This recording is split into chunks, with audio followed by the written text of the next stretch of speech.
சர்வம் கிருஷ்ணார்ப்பணம். எல்லாருக்கும் வணக்கம். நம்ம இன்னைக்கு பார்க்க போகிற தலைப்பு, மனைவி வார்த்தையால் வறுத்தெடுப்பவர் யார்? பொதுவாக எல்லா வீட்லேயும் மனைவி தான் கணவன் முறையில் வார்த்தையால் வறுத்தெடுப்பாங்க.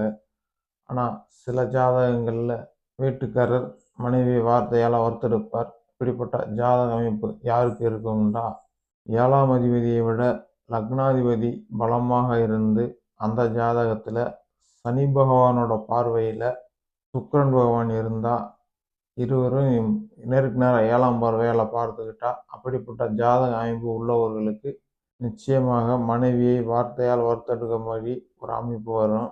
7ஆம் அதிபதி பலம் பெற்றிருந்தால் மனைவியும் பதிலுக்கு கணவனை வார்த்தையால் வறுத்தெடுப்பாங்க. அதே சமயத்தில் 7ஆம் அதிபதி பலம் இழந்து லக்னாதிபதி பலமாக இருந்தால் கணவர் மனைவியை வார்த்தையால் வறுத்தெடுப்பார். இவ்வளவுதான், பேச்சுக்கு அளவே இருக்காது. சாதாரணமான ஒரு சின்ன பிரச்சனைக்கே கைப்பட்டாலும் குத்தம், கால் பட்டாலும் குத்தம்னு ஒரு பழமொழி சொல்லுவாங்களே, அந்த மாதிரி பயங்கர கோவப்பட்டு பேசுவார். தொட்டதுக்கெல்லாம் குற்றம், மனைவியை குற்றம் சொல்லுவார்.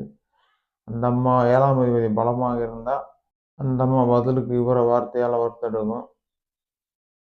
இல்லை லக்னாதிபதி மட்டும் பலமாக இருந்தால் ஜாதகர் மனைவியை வார்த்தையால் வறுத்தெடுப்பார், திட்டி தீர்த்துருவார். மனைவி தலையெழுத்து விதியேன்னு ஏற்றுக்கிட்டு தான் ஆகணும். பிடிச்சிருந்தா லைக் பண்ணுங்கள், சப்ஸ்கிரைப் பண்ணுங்கள், ஷேர் பண்ணுங்கள். நன்றி, வணக்கம். மீண்டும் அடுத்த ஒரு பதிவில் சந்திப்போம்.